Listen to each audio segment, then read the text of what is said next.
You're listening to the Getting Social podcast, where we get social on entrepreneurship and everything that comes with it. Hello, everyone, and welcome to the Getting Social podcast. I am your host, Jeff Pollacard, and these are my co-hosts, my son, Jao, and my daughter, Joy. For those of you who are only listening to this podcast, you are missing out big time because the cuteness level on this episode is at an all-time high. For those of you watching and wondering why I have my two kids with me today, the reason is because we are talking about generations. Some people say that success skips a generation. In that case, let's just hope that it skipped me and goes straight to my kids. But my next guest, Chris Barrientos, will talk about his upbringing and the reason why he's so level-headed and why he's so mature for his age. But I feel like bringing my kids into this episode would not only score me some points, but also help me point out the fact that we teach our kids everything. So when they become successful, it will be a result of our doing. So anyway, as you could probably tell, I don't have a lot of time left with these guys on my lap. So let's jump right into it. It's time to get social. All right, Chris. So we met just over a year ago, and I must have told that story to everyone already, that I had never met a 21-year-old, at that time at least, so level-headed and determined for success like you are. And I want to also start by asking you about your upbringing, your background, and basically the reason why you are the way you are at such a young age. Sure, yeah.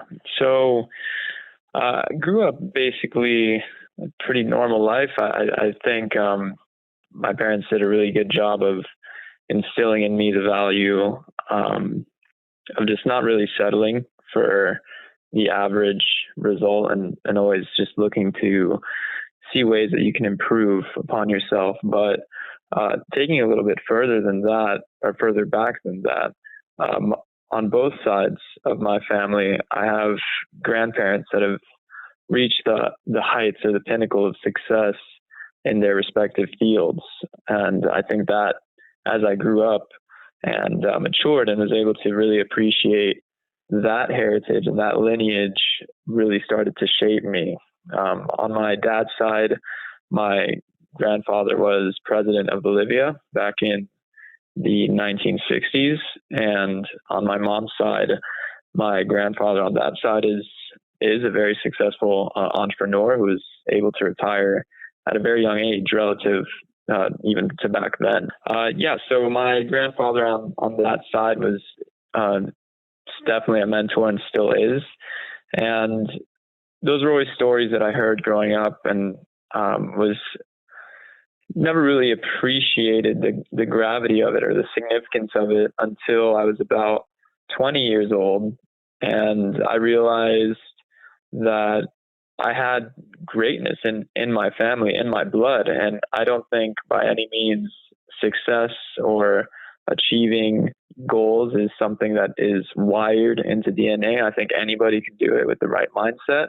But once I realized that it actually happens to be running through my blood on both sides of my family, it really clicked for me. And I realized that I could do it because it's been done in my family before. And that put a little bit of weight on me, I feel, not in a bad way, but I felt like I had to live up to that legacy. And, you hear stories of people coming from way at the bottom and making it. And I was by no means starting anywhere near the bottom with the privilege that I was able to grow up with. Sorry to interrupt, but quickly, I was just going to ask you that about the pressure, because you did say that, it put some weight on your shoulders here in terms of trying to living up to that. Yeah. So to clarify, there was never any exerted pressure by anyone in the family on me. It's like a lot of things, it's self-imposed. So it's just something that when I realized it and I was able to conceptualize what I had in my family, that is what made me realize that, not only can you do this because you have it in you, but you should, because it's in your blood. You to settle for anything less would almost be disrespectful to what came before you. And that's that's just sort of how I'm wired. Like I said, it was never anyone in the family saying you better do well or you're going to let us down. It was actually always the opposite. That perhaps there's too much leniency. There's always a swing to the left or right, depending on where they stand, So that being my grandparents, their children got sort of the other side of it, where it was less or more pressure, which ended up resulting in, less of a push because that bar was set so high. And then they say wealth skips a generation, and that just so happens to be the case in my family. And so my parents didn't do as well, quote unquote, whatever you want to call well, but they didn't do as well as my grandparents. And so in that sense, I feel like in my generation now with my siblings, we've swung the other way. And there's now that recognition that, hey, this was done before, upwards of 4 or 5 decades ago, but now it's our turn and we can do this. So it's really embodied a lot of my generation in terms of my family, that we can actually reach those heights, even though our parents may not have, and they did very well for themselves. But we can go further. We know that we can go further. And that's been the motivator. Wow, this is so awesome, man. Thank you for sharing that, because I remember one of our first conversations, I did ask you about some of that stuff, and you probably did tell me a lot of it. Some of it I retained, some of it I completely probably forgot, or maybe was paying attention to something else. I don't recall you telling me that your grandfather was the president of Bolivia. Yeah, that's a better kept secret. A lot of those things I usually don't bring to the forefront. Not for any reason. I'm definitely not ashamed of it. More so, it's like build your own legacy, and I want to be known for what I'm able to bring to the table, not so much what my family has been able to pull off. Wow. I love it, man. I was asked this question a few weeks back, actually, on another podcast about living in my dad's shadow, because as a famous Haitian musician and me following his footsteps along with my brother, I always felt that way, that I was living under his shadow. Also, the pressure was different. I know I'm not as good as him. Like, he got better and better every year. That was his true passion and still is. And he put in the work. And I always blame myself for that, for never really putting the work, putting time into my craft. Right. So yeah, that's something that I guess maybe will haunt me. I don't know, but I'm satisfied with where it's taken me, but I still think that I could have done a lot better, a lot better with the talent that I had and the environment that I had. So for you, you don't even mention that, because you don't want it to be a contributing factor to your legacy. You want it to be your own, and that's, to me, it's that's badass. That's why you're on this podcast, man. Yeah. Yeah, and I mean, it really just goes to the fact that, this is something that I picked up in sales, is what happened yesterday, that happened, and if you close the deal yesterday, that doesn't mean anything today. You need to get the next deal. So in the context of my lineage, it happened, and I appreciate it, and I fully respect it, but it happened, and that can't be what I ride on. I need to ride on my own wave. And so, yeah, I think it's really important for people to acknowledge their past and their history, but be able to separate themselves and move forward and build their own legacy. Both your grandparents were successful, obviously, but do you know where they were at your age, career-wise? Yeah, for sure.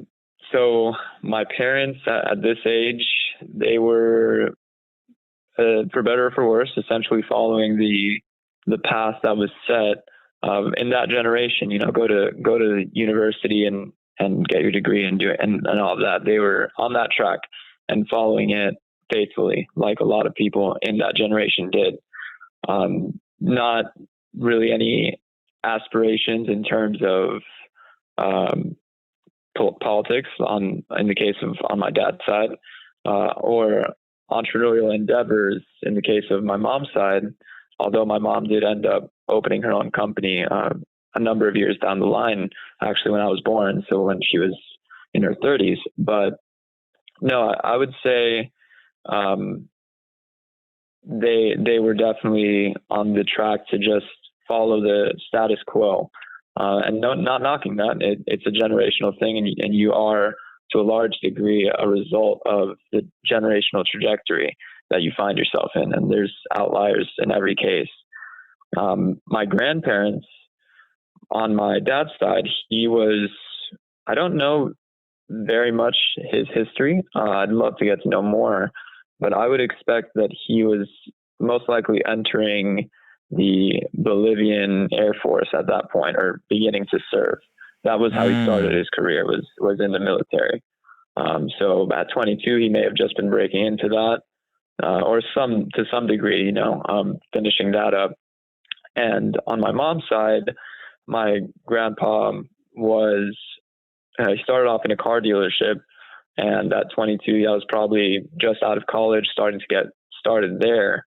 And funny story about him is he rose the ranks pretty quickly, and his boss promoted him, and he shook his hand and he said, "Alan," that's my grandfather's name. He said, "Congratulations, Alan. You've reached the top of your career, and you did it. This is it." And he shook his hand back and he quit. And he said, "No, I haven't." And he opened his own car dealership and ended up becoming the sole distributor of Mercedes in Jamaica for a number of years, and built his fortune and was very successful. So that was always a very interesting story, because reaching the top, only to say that, to be able to recognize that it isn't the top, and being so in tune with your own potential.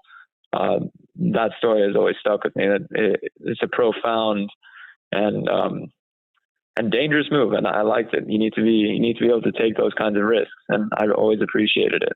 Let me ask you this. If someone were to tell you this, like your boss would tell you, you have reached the peak of your career, would you take it as an insult? In the context of knowing that story, I'd love to say that I would respond the same. I really wouldn't be able to say unless I'm there, but in my current state and current mental state and where I want to be, I wouldn't take it as an insult per se, but I would humbly disagree, because I don't think anybody should be able to tell you that you've reached your peak. Only you can decipher that, truly. And the only way that you could agree with that person is if you yourself agree with it. So there's again, going back to settling, if someone tells you reached your peak and you've settled, then I suppose you have. Wow. Man, you're so wise, man. That's a very wise thing to say. Throughout this journey, Chris, I mean, obviously we spoke about a lot already, about your upbringing, about your family, and also this mentality, this go-getter type mentality and successful type mentality. But in terms of challenges and lessons that you've learned throughout those years, are there any specific ones you would share with us that, maybe you would have reacted differently today, now that you're more mature, something that happened maybe in your teens or in high school and college that you would have done better now that you're a lot more mature? Because it seems like, on a monthly basis, you mature a couple of years. Yeah. There's quite a few. I think the most relevant one in terms of entrepreneurship is when I first broke out into this field and started into the world of business. I was given a loan, or let me take that back actually. So leading up to that, I was training for a competitive tournament in a Muay Thai match, or kickboxing, and maybe more commonly recognized in the States. Yeah. So when I was breaking out into this business world and entrepreneurial endeavors, leading up to that, I was training for a kickboxing tournament, and ironically enough, on my way to the last physical that they take before you're cleared to compete, I got into a car accident. So of course I'm on my way to the doctors and I get into an accident. And long story short, I ended up competing. Didn't really show up as the fighter that I could have showed up as. I suffered a pretty debilitating injury where I lost about 90% of my mobility. Wow. Barely being able to walk. From that car accident, I did get $10,000 from the insurance claim. So it wasn't all bad. I was sitting on $10,000. And then after that, I sort of rewired, and I'd been very much focused on fighting, not as a profession or a career, but it was just something that had really captured my interest. But after that moment, sort of shifted, and that was a really pivotal moment for me where I realized there's a lot of risk and a lot of unknowns in this field, and there's not a lot of money in it. And I just sort of got brought back down to earth. And I realized I needed to go after something that I could really bite into and build a career out of that I know I could be successful in and be more in control of. So that sort of steered me towards business and entrepreneurial endeavors. So going through that, I ended up taking on a family company that my grandfather had started over 15 years ago. And with that, he gave me $8,000 to start.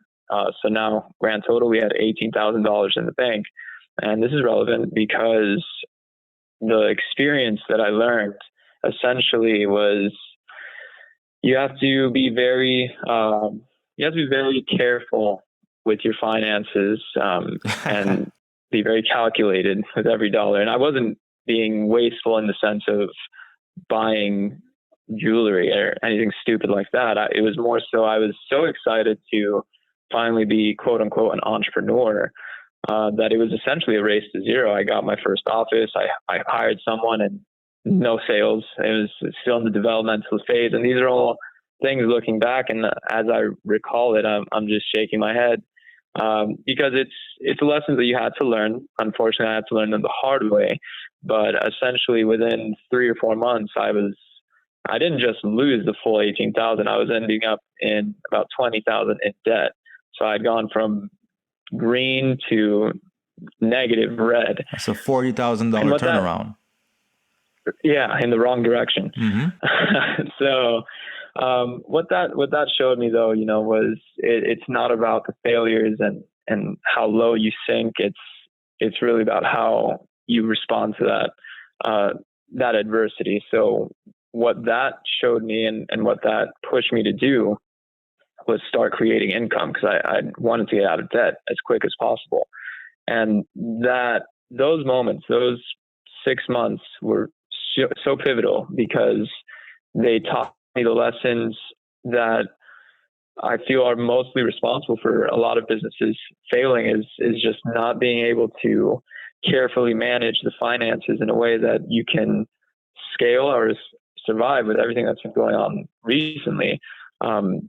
Available capital it's a really, really important thing to always have available, and that was the most important lesson. And since then, I've become much more responsible fiscally. And I would say that was the biggest challenge, was overcoming $20,000 of debt where my income was literally zero, and building an income and being able to sustain that over a period of time and staying committed to paying down the debt and staying just hopeful that things would always improve, and that was the most important thing. I didn't know about that either. And that's an interesting story because it is a big lesson, and you were facing a challenge. And I think it's part of the recipe for success. I don't think I've heard, or maybe because that's the reason why we don't hear about them, because their stories are not as special, not that rare, because we never really hear about the person that just literally never failed. Every success story really begins with failures and mistakes, and I think that's part of the reason why we become successful. Yeah, and it wouldn't, from my perspective, it wouldn't be much fun to just hit the lotto and win, because listen. Hey, don't take it that far. Let me put it this way. Most people that hit the lotto end up bankrupt. That's accurate. And why is that? They don't approve. And I won't speak for the masses, but that statistic is revealing, because the fact is they didn't work for it. They struck it. So it's very easy to blow it, and that speaks to human nature. It's not a knock, but it is what it is. Let me tell you something though. That's the average. I think when you put out the average for almost anything, it will be almost to your disadvantage. But just remember that you're not, you should always consider yourself at least that you're not the average. You're better than that. Right. So if you were given whatever, $10 million, for example, I mean, this should literally change your life forever, including your kids and everything, depending on how, you approach it. Right. And I know I probably would have done the same thing. And even for myself, I'm not probably the most literate financially, but at least I have my brother. I can always hey man, what do I do with this thing here? And make sure that I don't mess it up. You know what I mean? But let's talk about Generation Z, man. I find it interesting that we have different generations with, different stigmas attached to them. They call it the social media, internet generation because you guys were born straight into this thing. And as part of this generation, how do you see the world today, and what role do you think social media and just media in general, digital, plays in shaping your young minds? Yeah. That's a really interesting question because I remember growing up the dial-up internet, and I remember a time before social media. So I was very young during that time, and I definitely grew up with social media, more so than not. But I do remember the times before that. And, it's really interesting because growing up, I would say, starting with MySpace, that was the first social platform that I was active on. And I was in 5th grade, which is crazy that I was active on social media then, but speaks to it. There you had a very young demographic getting active digitally for the first time in human history. So it's a groundbreaking thing. And so growing up, it was more of a tool, and it was what it was, social media. And that was what we would congregate on after school. Hey, you getting on MySpace? Hey, why aren't I on your top 5? I thought we were boys. And so that's probably a dated reference. A lot of people won't remember that. But yeah, used to have a rating system on your social media. And then Facebook came around and all the others. And that was more going into middle school and high school. They still remained relatively social from the context that I was using them in.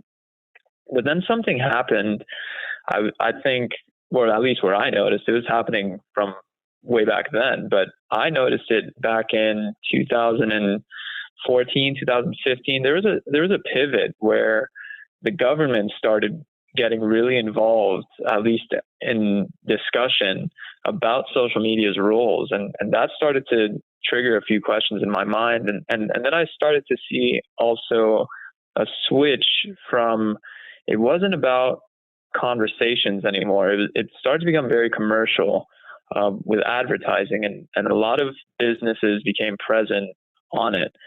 And then fast forward to today, and if you look at a juxtaposition of Facebook, and MySpace isn't even around anymore. If it is, no one uses it. But if you look at Facebook from today compared to where it started, you wouldn't even recognize it. And I think socially, like all things, we're going through growing pains, and there's a lot of issues with freedom of expression on social platforms. If you don't hold a particular opinion, you are liable to get quote unquote canceled, which call it what it is. It is an infringement on those rights, and depending on the severity of your opinions, sometimes it's justified, but it's hard to play that policing as a private company. So I feel again that we're going through this revolutionary time where this is the first time we've ever had anything like this. So of course there's going to be growing pains. There's going to be some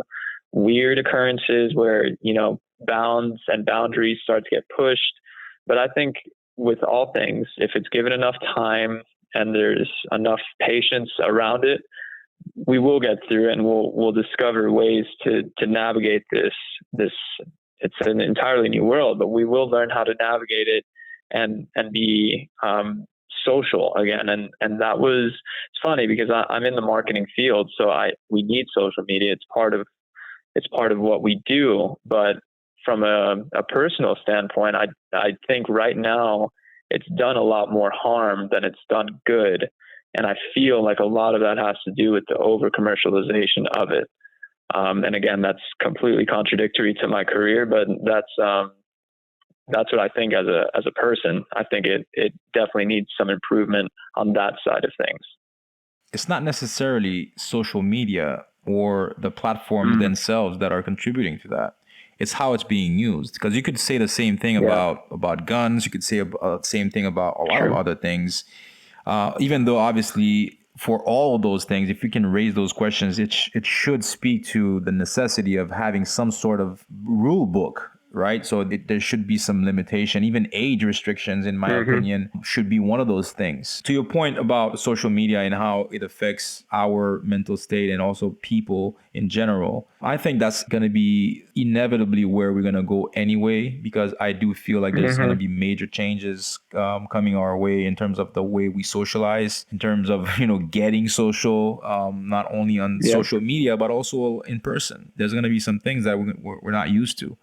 So for me, it's a big change from how I grew up, and for people that are younger, like you and people like my kids, like you, like super young, the ones that are just coming into this world right now, it should be very interesting as to how, they grow up, and how it affects them, but for you, I'm very hopeful for this Generation Z thing, because I think you guys have a mind that's very pro-earth, pro-human, pro-equality, justice. It's just what I'm seeing. You guys are very vocal as to what is right. You feel what's right and what's wrong. A lot of us don't feel that anymore, which is sad. Like, you don't really see that this is wrong, or you don't think that this should be handled differently. You don't think that we should be leaving a better world behind for our kids, because that's something that we all have to be thinking about, whether you are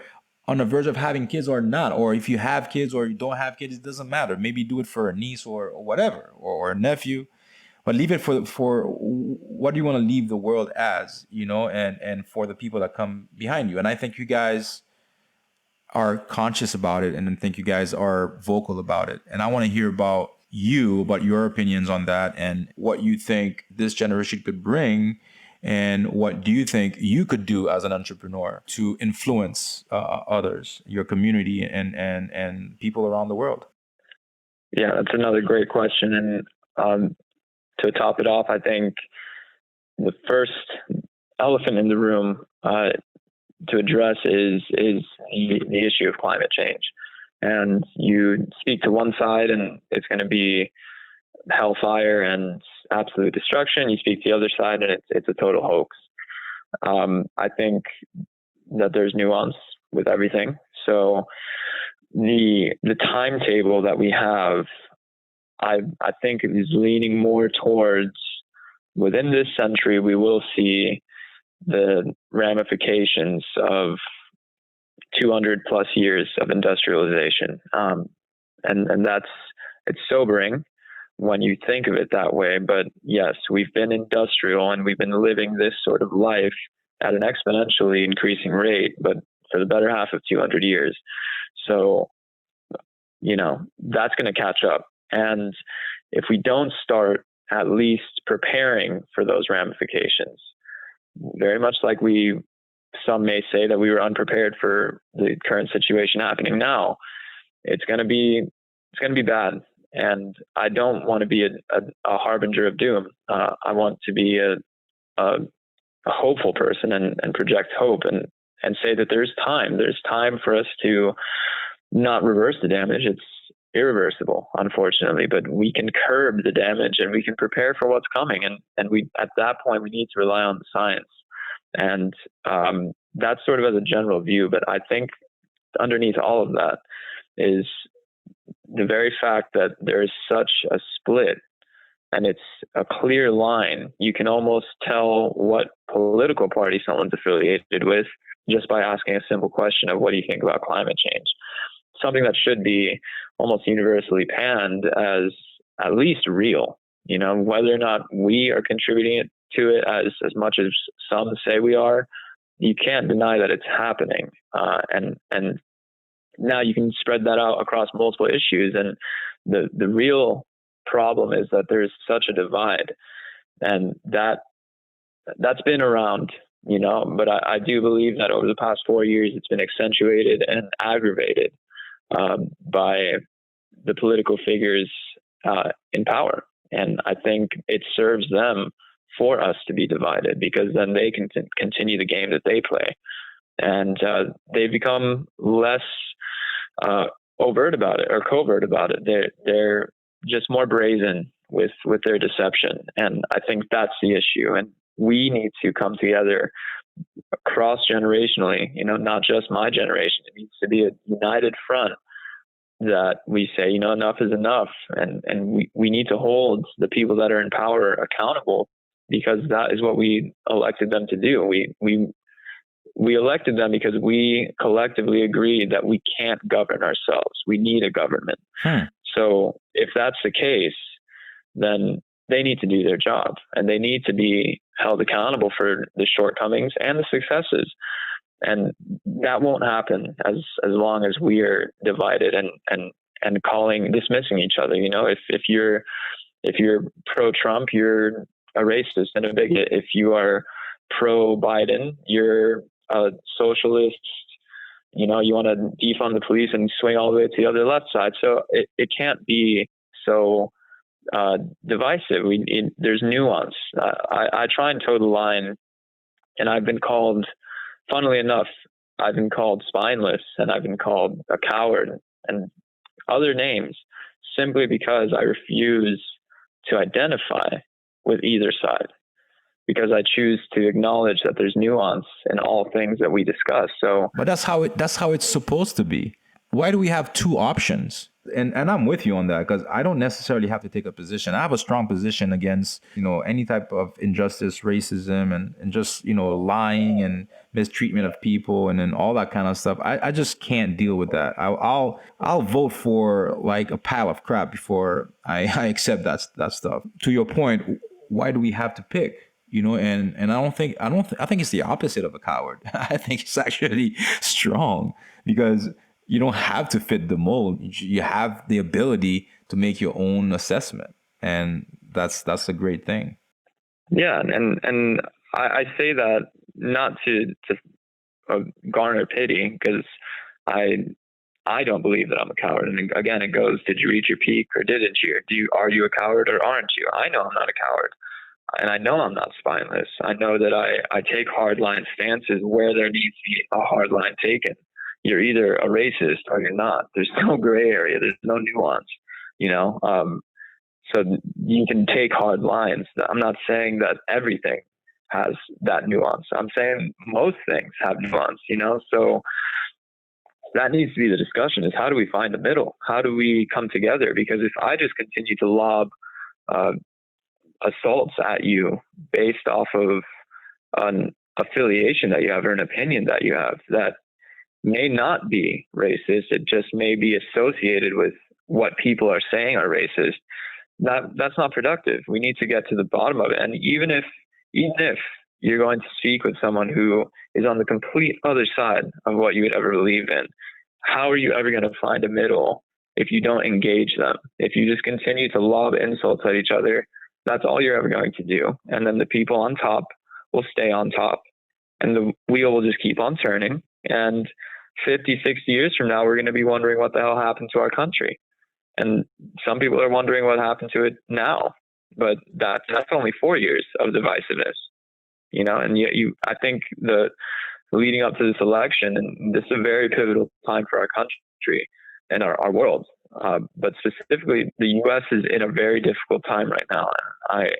As someone that was born in this country, I am a patriot, and I don't think that makes me a racist. I know my country's history. I understand the injustices that have been carried out, and I rebuke them. And I vehemently say that they're wrong, and what has happened has been wrong. And there's a lot of wrongs that still need to be righted. But this is, at the end of the day, the country that I called home. And to say that because of our past, everything must just be burnt down and start from scratch, and this is a failed state, I don't think so either. I think that the principles of democracy and discourse and acceptance, as ironic as it was for people to be writing it who in fact were slave owners, it's ironic that they were talking about freedom and equality. It doesn't make the words any less true. It just makes them hypocrites to a certain degree. But if we just look at the principles that they were outlining, these are ideals that we wanted to strive towards. It wasn't saying this is how it is now. This is where we want to be. And I think that's what we've forgotten as a country. And it's been politicized, unfortunately. We've forgotten what it means to be an American today. And today it means accepting your neighbor and loving and understanding, trying to appreciate what they have to say, even if you disagree. It's about finding the middle ground and staying united, because we were the first of our kind, and countries follow suit based off of the experiments that we ran as a country. And so I hold a lot of what we've accomplished as a nation in high regard. And I acknowledge the bad as well. And I wish that we could take it back, but we can't. We can only do better moving forward. But I think we need to try and do better while also looking inwards and saying, what can we do as a society to start to bridge those gaps? That doesn't include insulting each other. What's the other way? There must be another way. Man, Chris, I must congratulate you once again. You are definitely one of a kind, man, and your parents definitely did a great job, and your grandparents definitely did a great job on your parents and on you and on yourself, because that's exactly the type of thinking, of reasoning that we need, not only in this country but in this world. We need a lot more of that. We need that in high places, and in leadership situations more. And that's what we're lacking. That's what we've been lacking for a long time, and we don't have that.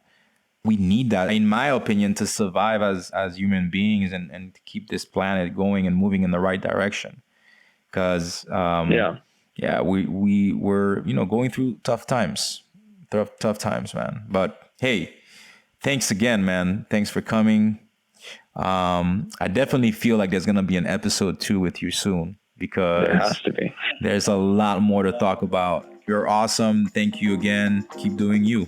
Thank you, Jeff. It was great jumping on here, man. I'm looking forward to doing it again soon. Alrighty. Have a good one. Thank you for listening to the Getting Social podcast. If you know a friend that would benefit from this episode, please share it. And remember to subscribe and review.